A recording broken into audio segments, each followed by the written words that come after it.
सुध बुध मोर गवाए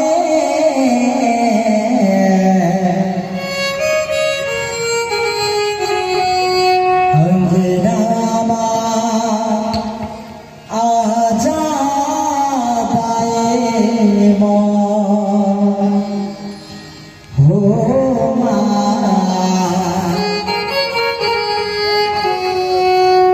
अंजनामा आजा पाए मौन प्रेम सब भूल गए मैया की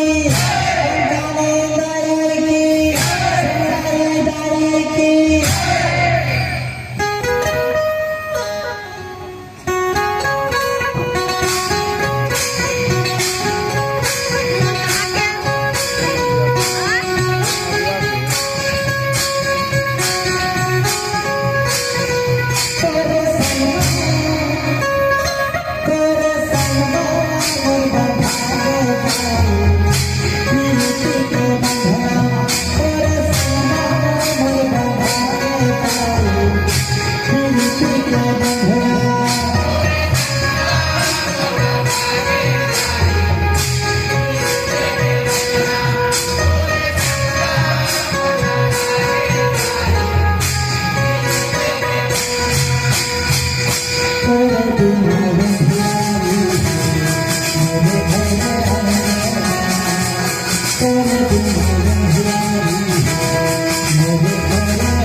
ये माता जगदम्बा के कथा ला जोन भी नए नारी अपन हृदय से लगा करके सुनी, प्रेम पूर्वक सुनी भैया।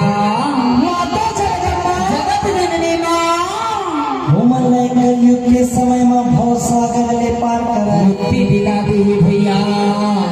एकरे पर हम जमो श्रोता समाज से हाथ जोड़ करके निवेदन करत है, सर्वत प्रार्थना हवे भैया।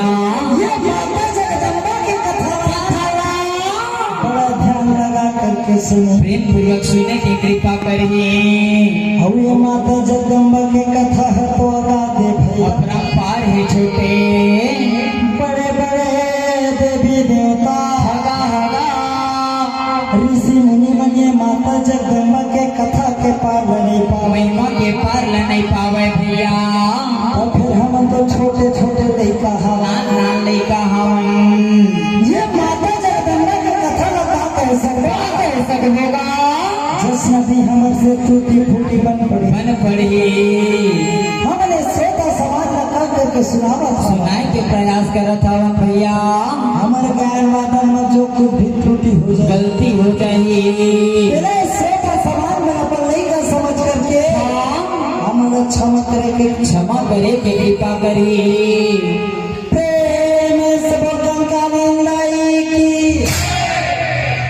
राजा जगत के साथ झन रानी रहे, रानी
गांव के नरनारी मनोरानी ने बांस लेके ताना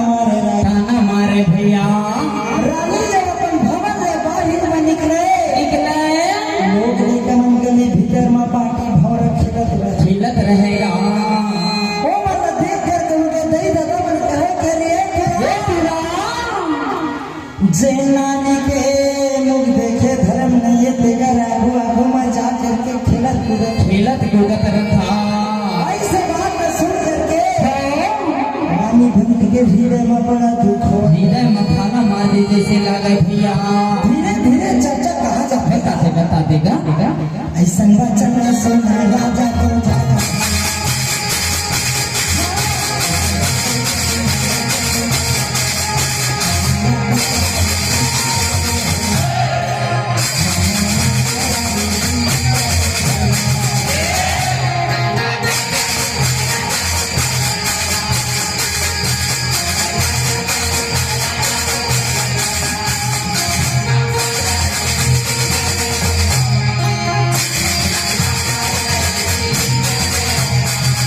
धीरे धीरे चर्चा है राजा जगत कर पहुंच जाते राजा जगत अपन मन में विचार करते विचार भैया मैं का जो बड़ा राजा है चक्रवर्ती राजा चारों दिशा में बरकत का चर्चा हवे और एक रानी के कारण मुझ जगह जगह में निंदा हुआ जब हंसाई हुआ था भैया मैं रानी ने बनवास दी हो इसे मन में विचार करके हरे हरे हरे राजा जगत बड़ा करतेगा सुना दे भैया ये चला चल के राजा का गाजा बना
अपन धोती के अचरा चेंज करके चीर करके भैया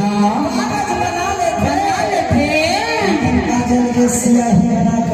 करके रानी में वनवास लिखते वनवास लिख करके राजा जगत है बहर बंदूक लगी दे देते भैया दूध है रानी पंजरी के सिंह दरवाजे में चिपका करके आ जाएगा वो समय में रानी पंजरी हाँ जा रहे हैं सुना देगा हाथ धर लतिया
भैया तुलसी के चल रहे चल रहे उमा 5 लोटा जल चढ़ा करके हरे हरे हरे रानी बजनी तुलसी माता को प्रणाम करके प्रणाम करे हवा भैया प्रणाम करके रानी बजनी अपन सिंह दरवाजा में ला करके खड़े हो जाते गा रानी बजनी की नजर पत्री का ऊपर न पड़ जाते भैया देख करके रानी अपन मने मन में विचार करता का विचारेगा अभी मैं राम सागर में स्नान करेंगे गए रहे हवा पत्नी का नहीं जीतते रही से कुछ नहीं जीत के रही सावेगा आखिर पत्नी का मन काय लिखा है लिखा है का हवे ऐसे मन में विचार करके हाँ रानी बजनी पत्नी का लग पड़ते पढ़े हवा भजन हाँ काय लिखा है सुना देगा हाँ रजनी पटेल पूजा पटेल दोनों बहन के अपने 20 रुपए के समय में एमएचएस पटेल मिले हवाए माता जगदम्बा और उनके हर मनोकामना पूर्ण करें और सदा का अच्छा हम रहें प्रेम सब कंकारिंदाई की वो पत्रिका में क्या दिखा रहे थे बता दे भैया हाँ तो सही नारी मुख देखे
पत्नी काला पड़ते तो मैं दिखाई रखे का दिखाए रहे भैया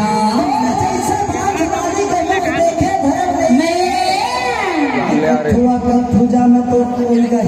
मुलाकात से कोई मतलब नहीं वो तो पत्नी काला पढ़ करके रानी बजनी के मन हरा जाते मलिन हो जाते भैया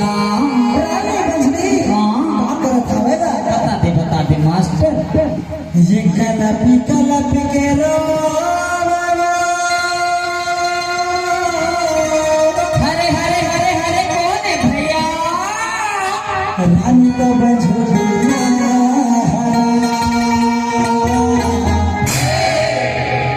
धरती मंदिर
कलप पढ़ करके रानी बंसी कलप कलप के रोत रहे भैया मूर्छा होकर के गिर जाते जब मूर्छा ने बाहिर आते भैया रानी बंसी अपन मने मन में विचार करते का विचारगा हे विधाता मैं काकर का बिगाड़े हवा स्वामी आज मोर में उठन वाला नहीं है लोग लइका नहीं है पति के सहारा रही सावे आज छोड़ दिखावे माली अब का कर सहारा में बोल पाव ना रखा धाम जीवन यापन करिहा रानी बंसी से अपन मन में विचार करत रहे भैया रानी बंसी हाँ अब का विचार करते सुना दे मास्टर ये गाय की तो मारा चारो माता हरे हरे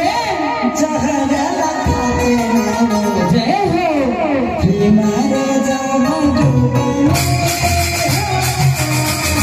कि मारे जामा डूबने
रानी बंसी अपन मन में विचार करत रहे का विचार भैया मैं जहर रखा के मर जावा के पानी में डूब के मर जावा स्वामी अरे मैं गंगे भीतर बच्चन देवा का बाप भालुआ मुने घर करके खाता ही भैया फिर रानी बंसी अपन मन में विचार करते का विचारगा ये मानुष के तन हर बड़ा बहुत कीमती है बड़े बड़े देवी देवता हगा हगा ऋषि मुनि मने मानुष के तन में आए बर तरसत रह जाती भैया मेरे मानुष के तन में नहीं पावेगा और बहुत बड़े भाग्य कि मैं मानुष के तन न पाया पाए हवा स्वामी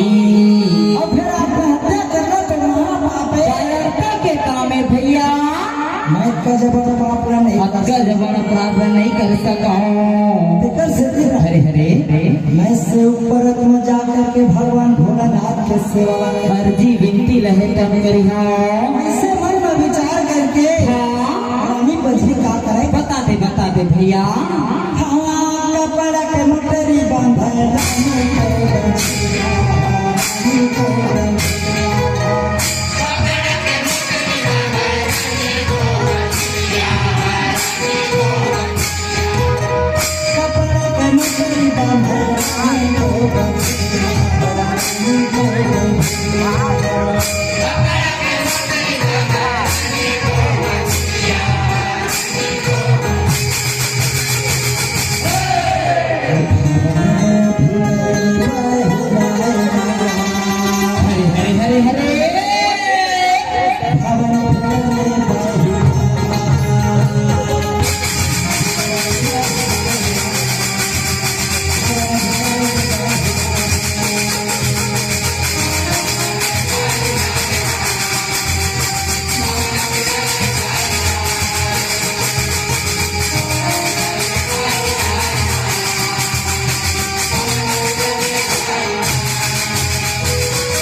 रानी बंसले बंधूचा कपड़ा लस्ता के मोटनीला लपेट करके लपेट करके भैया बाहर निकल जाते निकल के कहाँ जाते बताते गा ये ले गए ने कल्याण ले गए रानी हना